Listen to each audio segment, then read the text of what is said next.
प्राथमिक की सैनी है। इस वीडियो को शुरू से लास्ट तक जरूर देखें। मैं मोहल्ला मकूपुरा, नगर पंचायत नरौली, तहसील चंदौली, जिला संभल का निवासी हूँ। प्रशासन का तांडव प्रचंड रूप से समय 19 साल बीता, कल्पना से परे उत्तर प्रदेश की इकलौती घटना जिला संभल। प्रशासन जानबूझकर घटना को अंजाम देता रहा, समझाने पर मन पसंद केस लगाता रहा। यही सत्य है, अन्य कुछ भी सत्य नहीं। भ्रष्टाचार के तोड़े सारे रिकॉर्ड प्रशासन ने बर्बाद करने की सारी हदें की पार और जीवन जीने की सीमा की समाप्त। वचनबद्ध संघर्ष की अद्भुत कहानी, तथ्यों के साथ काबिलियत की डिग्रियां, सत्यता में लीन, कार्यरत मैन सर्किट, इलेक्ट्रॉनिक्स से लैस पूर्ण बिजनेस, जोखिम भरा रहा संघर्ष सन 2000 से सन 2023 में भी जारी। टेक्नोलॉजी से लैस पूर्ण संघर्ष की अनोखी कहानी। संघर्ष में पॉजिटिव स्पीड से 5 सदस्य कार्यरत। संघर्ष की मेन विशेषताएं: नंबर 1 ईमानदारी, number 2 technology, number 3 speed, number 4 over मेहनत करना, नंबर 5 लाइट से बैटरी चार्जिंग और चक्की के लिए हर समय सतर्क और एक्टिव रहना, नंबर 6 ओवर टाइम ड्यूटी करना 24 घंटे, नंबर 7 सत्य जीवन जीना, नंबर 8 पॉजिटिव ओवर संख्या में कस्टमर, नंबर 9 मिठास, नंबर 10 बिजनेस 24 घंटे ऑन रहता था। मैं अपने पापा जी के पॉजिटिव बिजनेस के विषय पर बताने जा रहा हूँ। 80% बिजनेस शासन से कनेक्ट रहा है। सन 2000 में मेरे पापा जी ने माइकल टेलर्स नाम से सिलाई की दुकान रखी थी। मेरे पापा जी नंबर 1 टॉप कपड़े सिलते थे और सभी कस्टमरों को मेरे पापा जी के सिलाई पसंद आती थी और इतनी दूर दूर से कपड़े सिलवाने आते थे, जहाँ तक कि दिल्ली से कस्टमर कपड़े सिलवाने आते थे मेरे पापा जी की दुकान पे, लेडीज जेंट्स दोनों तरह के। मेरे पापा जी के सिलाई के बिजनेस से पहले 2 बिजनेस थे। एक बैटरियों का काम था, बैटरी अपनी निजी चार्ज करके किराए पर उठाना और ग्राहकों की भी बैटरियां चार्ज करना किराए पर और तेजाब बदलना उनका, और बच्चों वाला गेम था। फिर सन 2003 में मेरे पापा जी ने वो सिलाई की दुकान बंद कर दी और प्रथमा बैंक से लोन कराकर फिर सन 3 में इंजन की चक्की लगाई। 20 इंच वाली इंजन से चक्की लगाई। फिर मेरे पापा जी ने कुछ समय बाद परचूनी दुकान रखी उसी चक्की वाली दुकान में ही। फिर मेरे पापा जी के 4 बिजनेस हो गए, एक बैटरी का काम और बच्चों वाला गेम और इंजन की चक्की और परचूनी दुकान। फिर मेरे पापा जी ने और पुलिस उत्पीड़न भी लगातार चल रहा था, संचार से ऑन हो गया था। फिर मेरे पापा जी ने और भी ज़्यादा आमदनी के लिए 3 फेस का पावर कनेक्शन कराया। 3 फेस का पावर कनेक्शन कराया अपने नाम से, दिनेश कुमार सैनी नाम से। और ये पावर कनेक्शन रसीद के साथ संबंधी रसीदें हैं।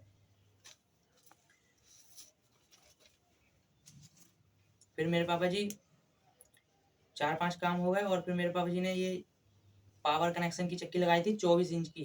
फिर मेरे पापा जी ने इंजन की चक्की भी 24 इंच की लगाई, 20 इंच की चक्की हटा दी थी। वो इसलिए क्योंकि ईमानदारी के कारण कस्टमर ओवर थे, और कस्टमर ओवर थे तो काम भी ज़्यादा ओवर था, पिसाई ओवर थी, तो इसीलिए मेरे पापा जी ने डबल चक्की लगाई और बड़ी चक्की लगाई डबल ताकि काम कंट्रोल हो सके, इसलिए। फिर मेरे पापा जी ये 4-5 बिजनेस अकेले कंट्रोल करते थे और साथ में मेरी मम्मी जी भी बिजनेस में हेल्प करवाती थी। फिर मेरे पापा जी ऐसे ही बिजनेस चलता रहा। फिर सन 11 में मेरे पापा जी ने Sonata finance private limited company से किस्त कराई। सन 11 में स्टार्टिंग हुई 10,000 रुपये से। इन्होंने हमारी ईमानदारी, मेहनत और बिजनेस में लगन को देखकर हमें हमारा लोन किया और ये सन 15 का कार्ड है और ये सन 16 का कार्ड है।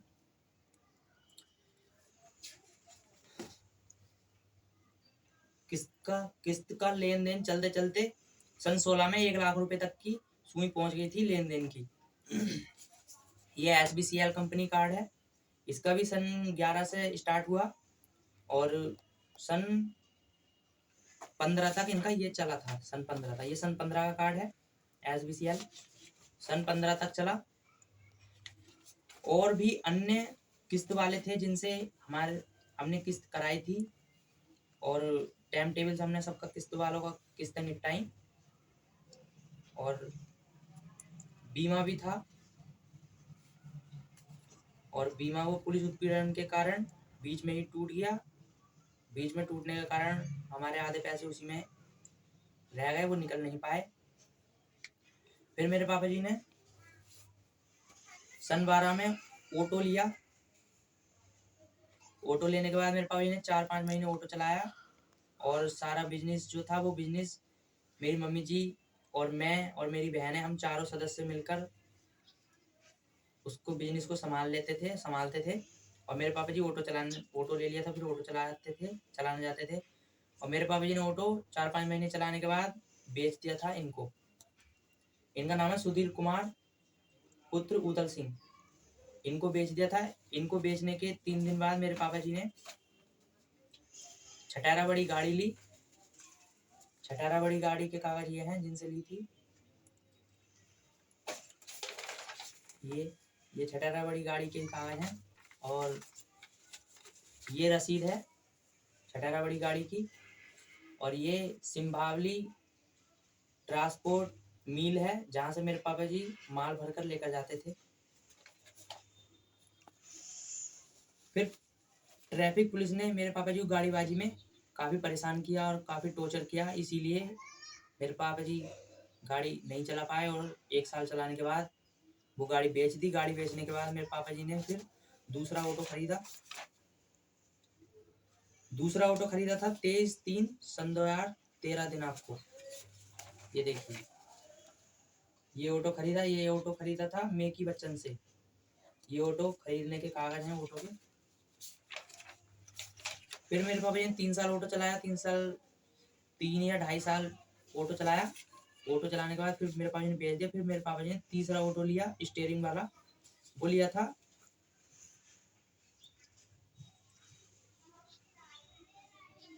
7 तारीख 9वां महीना सन 2016 में। इनसे लिया था सोनू गिरी से। ये उनके कागज हैं। फिर पुलिस उत्पीड़न के कारण जब कर्ज अधिक हो गया था तो मजबूरन सन 17 में विनोद सैनी को बेच दिया। जिनको बेचा था उनका नाम ये है, ये इनको बेच दिया था। पुलिस उत्पीड़न के कारण कर्ज अधिक होता रहा और मुझे मेरे पापा जी ने खेलने कूदने की उम्र से ही बिजनेस में एक्टिव रहना सिखाया और ईमानदारी से जीवन जीना सिखाया और मेहनत करना सिखाया और सभी को सही राह दिखाना सिखाया और सभी की ज़्यादा से ज़्यादा संभव मदद करना सिखाया। ये ऐसा ही कैरियर मेरे दादाजी का रहा और ऐसा ही कैरियर मेरे पापा जी का रहा और हमें भी ऐसा ही पॉजिटिव जीवन जीना सिखाया मुझे मेरे पापा जी ने। और मेरे पापा जी जब ऑटो चलाने जाते तो सारा बिजनेस मेरी मम्मी जी और हम परिवार के 4 सदस्य हम चारों संभालते थे। और हम स्कूल से आकर तीनों बहन भाई और अपने बिजनेस में बिजी हो जाते थे और अपनी मम्मी जी के साथ हाथ बटाते थे।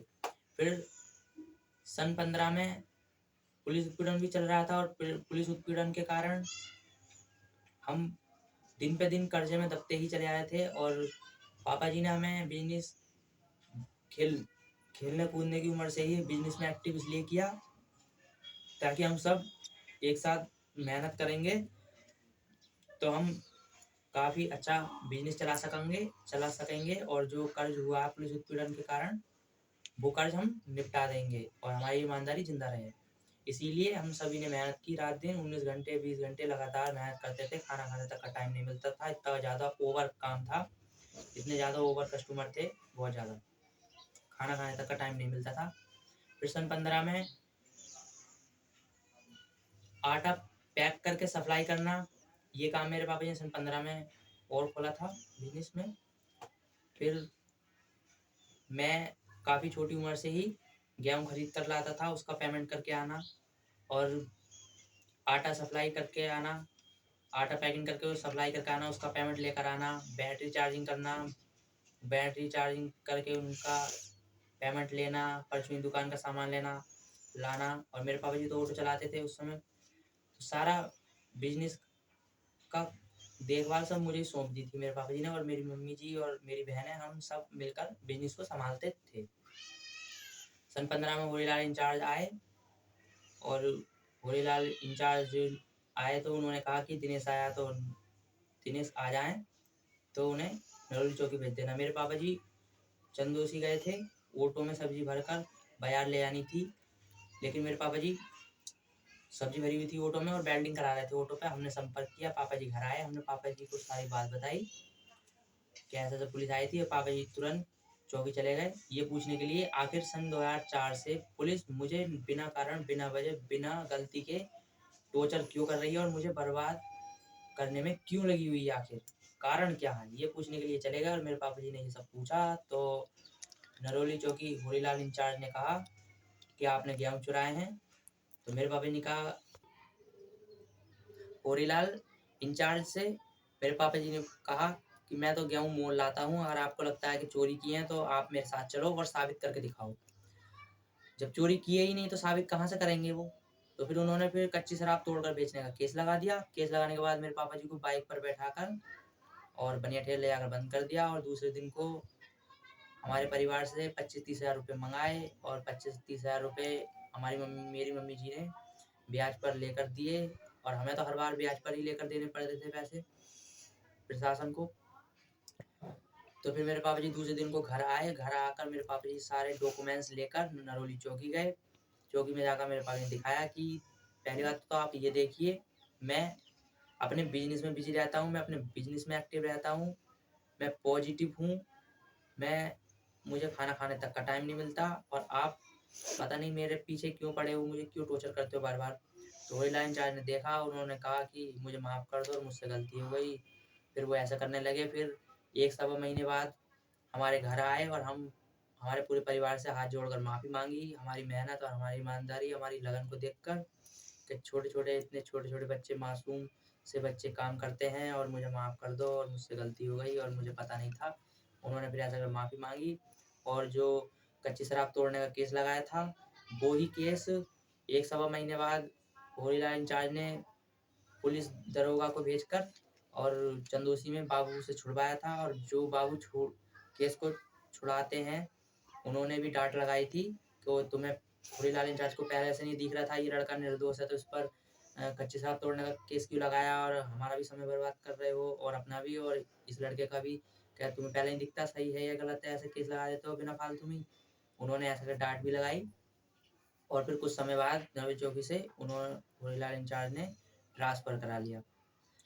पुलिस उत्पीड़न के अपमान के कारण मेरे दादाजी की डेथ हो गई सन 14 में। सन 15 में पुलिस उत्पीड़न के कारण ही मेरी बहन की डेथ हुई, और सन 16 में पुलिस उत्पीड़न के कारण ही मेरे भाई की डेथ हुई। पुलिस उत्पीड़न के कारण मेरे परिवार में 3 डेथ हो गई हैं पुलिस उत्पीड़न के कारण। मैं फिर सन 15 के बाद पुलिस उत्पीड़न के कारण काफ़ी अधिक कर्जा हो गया। कर्जे में हम काफ़ी दब गए, और फिर हमने काफ़ी कोशिश की, इधर से लोन लिया, उनसे किस्त ली, उनका वापस भी दिया। एकदम बहुत तेज़ाई से पैसा लिया और पैसा दिया। 53,000 रुपये महीने की देनदारी थी मेरे पापा जी को।